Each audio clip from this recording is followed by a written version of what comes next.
So now we're going to discuss how yarn is made and how it is packaged, because there's a lot of different ways that yarn can be sold. You probably have heard the term spinning, which is kind of an art form on its own. A lot of knitters know how to spin, and vice versa.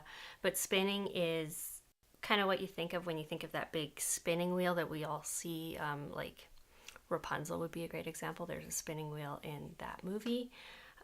But you're basically taking the fleece or whatever fiber, and it'll come in, a big fleece section, and you'll pull it apart and you'll spin the yarn threads together, and that's called spinning. Now you can do that by hand or you can do that by machine, and that's how we get the yarn in the form that we can use it as knitters. I'll post some videos so you can kind of see the process. And it's not super important to know, it's just good information so you understand how yarn is basically made. We have lots of different packages, as you can see here, of what kinds of yarn there is.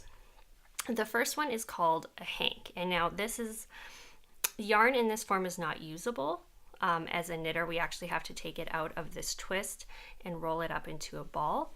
You'll see this is really common with hand dyers, people who dye their yarn themselves or will spin the yarn themselves. This is how it comes, and luxury yarn is usually sold this way.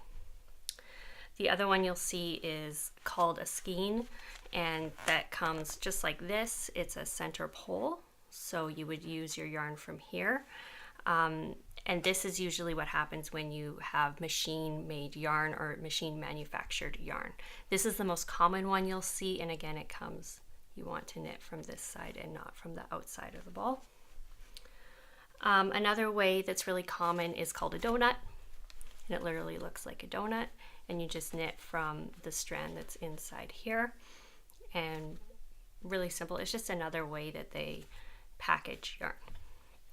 One of the ones that's becoming more and more popular is cakes. And so this literally, I guess, looks like a cake. And you would just pull from the middle here. There's like a strand in here that you would pull and just knit until you're finished, basically. But this is what a cake looks like. And then from here, so when you have yarn like this and you can't use it, you have to roll it into a ball. And so it looks like this. And you would just, this is the most common thing people think of when they think of knitting, and you would just obviously knit with this strand. Like I said, the most important one you're probably going to need to know is the skein. So it just is like an oblong shape. The one thing I didn't mention was a cone. Now I have put that in the textbook. The reason I didn't really mention it is because I don't have one. It's really, really uncommon if you're not a machine knitter. Crocheters use them sometimes, but they're just basically like a cone full of yarn, and it would be similar to using a ball, for example. And so instead of a ball form, it's shaped like a triangle. But yeah, I've never seen one, but it is important to know, just in case you happen to come across it, that that's mostly for machine knitters or crocheters.